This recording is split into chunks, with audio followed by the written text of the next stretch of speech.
జై శ్రీరామ్. హనుమంతుడు మొట్టమొదటగా లంకలో చూసినదేమిటంటే పెద్ద పెద్ద 7 అంతస్తుల మేడలు.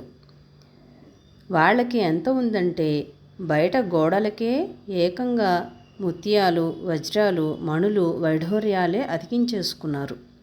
బాగా ఉన్నవాడికి చూపించుకోకపోతే తోచదు, లేనివాడు ఏమీ చూపించలేడు కాబట్టి ఊరుకుంటాడు.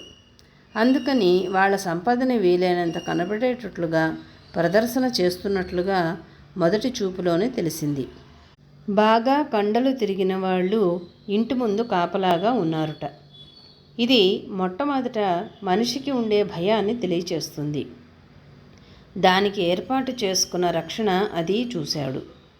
అప్పుడు హనుమంతుడికి సాచివ్యము చేసేవాడి వలె తారాగణం తేజరిల్లుతూ వెన్నెల చాందినిని ఆకాశమెల్లా పరిచి అనంత కిరణాలతో నిలుచున్నాడు. చంద్రుడు వచ్చాడు అంటే ఆచార్యుడు వచ్చినట్లు సంకేతము. సద్గురువు లంకా ప్రవేశం చేస్తున్నాడనే అర్థము.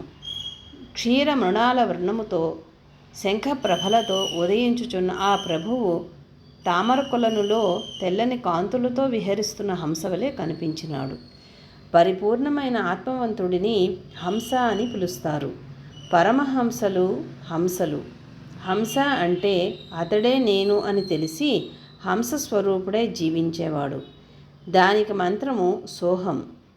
ఆ కప్పిపుంగవుడు, ఆ మహామేధావి, ఆ తేజోవంతుడు, ఆ మహాసత్వ సంపన్నుడు, వాయుదేవుని పుత్రుడు హనుమంతుడు వేలాడుతున్న మేఘము వలె కనపడుతున్న లంబపర్వత శిఖరము మీద నుండి మనోధైర్యంతో ఆ రాత్రి బయలుదేరి రావణాసురుడు ఏలుతున్న లంకా పట్టణములో రమ్యోద్యానవనాలను జలాశయాలను చూస్తూ ప్రాకారము దగ్గరకు పోయినాడు. లంబకోణ పర్వతాలు సాధారణంగా కనిపించవు. అంటే వర్టికల్స్. మనకి వర్టికల్స్, హారిజాంటల్స్ అని 2 ఉన్నాయి. వర్టికల్స్ అంటే నిలువుగా ఉండేవి, హారిజాంటల్స్ అంటే అడ్డంగా ఉండేవి. పదార్థం యొక్క ప్రభావం అంతా సమాంతరంగా ఉంటుంది. తేజస్సు యొక్క ప్రభావం అంతా కూడా ఊర్ధ్వముఖంగా ఉంటుంది. ఉన్ముఖంగా అగ్గిపుల్లని ఎంత వంకరగా పెట్టి వెలిగించినా అగ్నిజ్వాల నిలువుగానే వస్తుంది. అగ్నిశిఖ ఎప్పుడూ ఊర్ధ్వముఖంగానే ఉంటుంది, వర్టికల్స్గానే ఉంటుంది. జై శ్రీరామ్.